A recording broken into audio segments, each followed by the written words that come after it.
baditut oraindik buruan, orduan ematen genituen hitzaldia, gainbertze hitzaldi ematea tokatu zitzaiden konstituzioaren aurrean, eta errata genuen, ezinezkoa artikulu 8. artikuloa, non militarrei ematen zaien, babesa, eta orai doi egon gara, militarrek ez direla atera, orduan ertan genuen, bueno, ez da, hau seguraski ez da gertatuko, edo erraten ziguten gehien bat, baina hoi ez da gertatuko, baina biezazu nola iritsi den. Kapitalista zela, hor bakarrik dena zen aberatsak gero eta gehiago izateko eta ez banatzeko, autodeterminazio eskubiderik onartzen etzela, eta gero bertze laugarren puntu bat ere genuen, eta orain ez du gogoan zaintzen.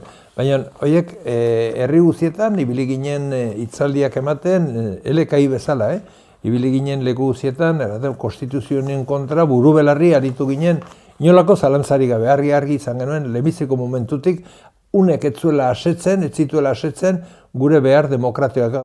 Zer zen aldaketa zen, militar guziak kanpora, politikari frankista guziak kanpora, Elizako buruzagi guziak kanpora nahiz eta guri zen, epaitegietako denak kanpora, eta gehien bat audientzia nazionalekoak, eta ejertzitua dena zuritu.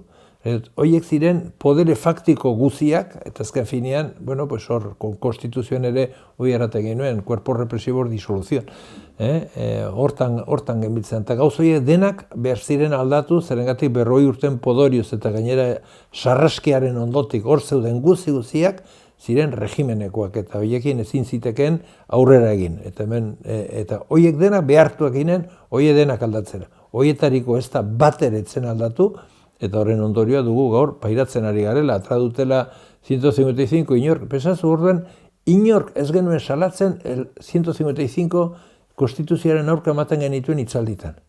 Edo ematen genuen, gure diskursoan, ez zegoen sartu, ez genuen, zen ikusia hoi egin zitekenik, eta gainera nola da, ambigotasun handikoa den, pues ez zirudien horrek zerbaitetarako erabiltzen alko zutenik, gainera astakeri utza zenez, baina ez zen hor, adibidez bertzean, zortzian hor goitite behiti, kristuen eztabaida sortzen zen horren inguruen. Baina egun eta 55 hortan, ez zen olakoi gertatu, ez?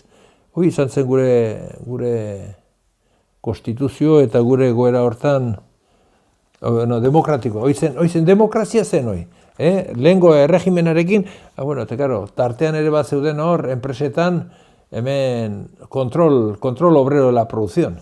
Hoi ere bat zegoen, azken finean, guk ez genuen bakarri borrokatzen, eta gehien bat borrokatu izan bagenu orduan arte hain azkar zen gure bizimoduak eta gure bizi baldintzak ere hobetzeko. Eta demokrazia batean, importantena da, bizi baldintzak ere zuzenak izatea eta aukera guziak izatea jende guzientzako bizimodu duin bat izateko.